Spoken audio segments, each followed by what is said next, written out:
Hello Polaris community, Joe Goronsky here with a May digital video newsletter. Thank you all for reaching out with any needs that you might have had as we entered into this new virtual learning, or remote learning I should say.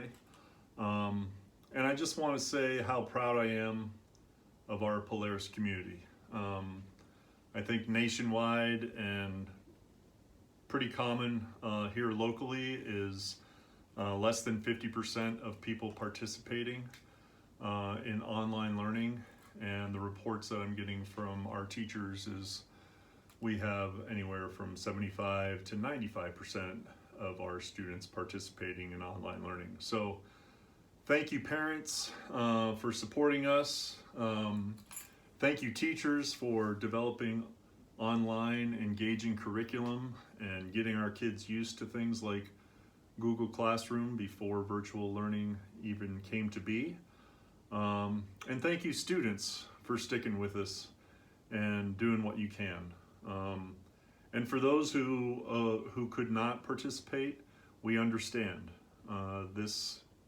What we're going through is unique, and I know the challenges present themselves differently to different families.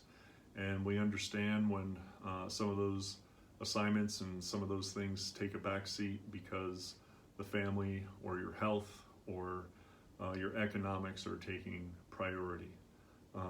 But thank you all.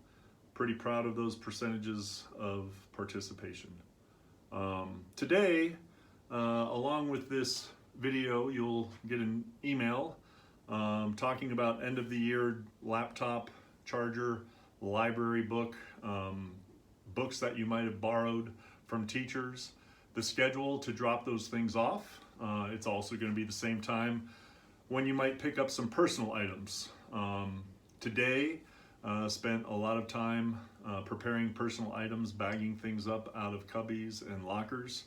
And it gave me a lot of time to reflect. Stumbled upon a middle school locker with an envelope in it, and there was a letter from an 8th grader to a 7th grader about how to survive 7th grade. And I believe it was a crew assignment, but the fact that the 7th grader held on to it and kept it in his locker this whole time was pretty touching. Some of the cubbies with the Valentine's cards from mid-February, little notes found in some high school lockers and middle school lockers, little notes of encouragement. And there are some choice things too in the lockers as well. But a lot of reflection, and it really got me to thinking about how awkward the end of this year is. As many of you know, in our fast-paced world, sometimes there's not a whole lot of room for big cultural transitions. Events that mark a transition from one to another. And this time of year, we've got Great Brains going on at the elementary level and celebration of learning. We've got presentations of learning at various grade levels, and the end of the year field day with elementary is always fun, as well as Polaris Games, of course. We did have a virtual prom, and it was fun, and I appreciate Bertie and Shauna's efforts in putting that together, and all the students that participated. And at the same time, there's nothing quite like dancing with your classmates. So it is awkward, and another thing that cleaning out lockers got me to thinking is all of those penguins that are leaving our raft. For those of you who aren't aware, a raft is a group of penguins who are floating together out at sea. And it feels like we could be out at sea right now on a raft, but we're not a group of penguins, at least not physically. And a little bit of sadness, I have to admit. I miss you guys. I miss the energy. And at the same time, I'm optimistic.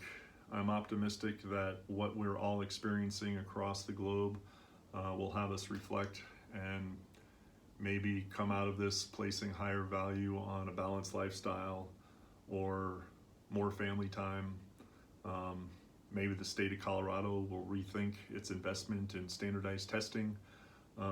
Again, I love our results and I love when you guys participate, but at the same time, I think there's more to a student than just literacy and math, as we all know. So there's reasons to be optimistic, and I'm looking forward to the in-person graduation.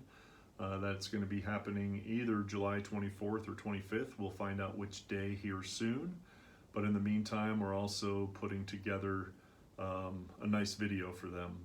But for those of you who are leaving Polaris, it's unfortunate that we didn't have a proper goodbye. Some fifth graders going on to different middle schools, some eighth graders going on to other high schools, and of course our seniors going on off into the world, whether it be work world, military, or college. And yeah, I'm gonna miss you, and please know you're always welcome to visit. But please visit after hours, so the teachers that you want to touch base with, and this is next year, after hours next year, if you want to stop by and visit as a graduate or a former student, please do so. But do so after hours so the teachers can actually have time to sit down and chat with you. Again, there's some details in the newsletter that you're going to be getting here soon about the drop-off and pickup. Usually this time of year, there's a lot of details about summer programming and things like that. And of course, as you know, a lot of those things have been canceled. In our newsletter is also how to connect with AlphaBest, which is the new after-school program replacing Base Camp in Poudre School District. But let's talk about the sea, and let's talk about the raft.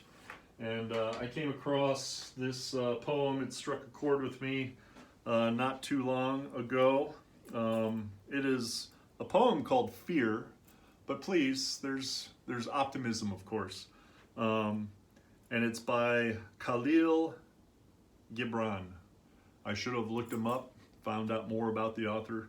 I apologize, I didn't. It's been a busy day cleaning out lockers.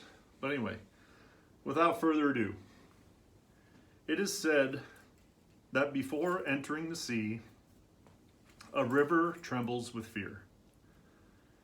She looks back at the path she has traveled from the peaks of the mountains, the long winding road crossing forests and villages, and in front of her, she sees an ocean so vast that to enter, there seems nothing more than to disappear forever. But there is no other way. The river cannot go back. Nobody can go back. To go back, it is impossible in existence. The river needs to take the risk of entering the ocean, because only then will fear disappear. Because that's where the river will know it's not about disappearing into the ocean, but of becoming the ocean. So welcome the ocean, and please know that you're always part of our raft. And there might be more communications throughout May as clarity comes regarding the remainder of this year, perhaps even the beginning of next year. But for now, happy May 1st, and we hope you're all safe and healthy. Take care.